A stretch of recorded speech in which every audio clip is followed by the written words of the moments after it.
JRD Tata Indian airlines chairman గా ఉన్నాడు. ఒకసారి ఎయిర్ ఇండియాలో ప్రయాణం చేస్తున్నప్పుడు జేఆర్డీ టాటా పక్కనే భారతదేశ యొక్క సీనియర్ బ్యూరోక్రాట్ ఎల్కేజా కూర్చొని ఉన్నాడు. తర్వాత కొద్దిసేపటికి ఎల్కేజా చుట్టూ చూశాడు మరియు టాటా సీటు నుండి 10 నిమిషాలు బయటికి వెళ్ళినట్టు చూశాడు. అరగంట గడిచిన టాటా ఇంకా రాలేదు.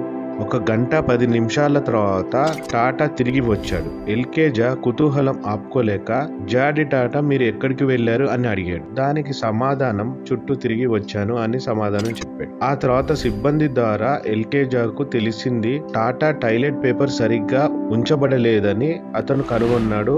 ఆపై అతను టాయిలెట్ పేపర్ యొక్క స్థానాన్ని మార్చి దాన్ని సరైన స్థితిలో ఉంచాడు. ఇతర టాయిలెట్ కి కూడా వెళ్లి అదే పని చేశాడు. ఎల్కేజా టాటా గురించి అదే స్థాయి శ్రేష్టత అని అతను నొక్కి చెప్పాడు. అందుకే ఎయిర్లైన్స్ 1968లో భారతదేశ అత్యుత్తమైన ఎయిర్లైన్స్ గా ఎంపికైంది. ఎయిర్ ఇండియా ప్రపంచవ్యాప్తంగా ఉత్తమ ఎయిర్లైన్ వినియోగదారులుగా నిలిచింది.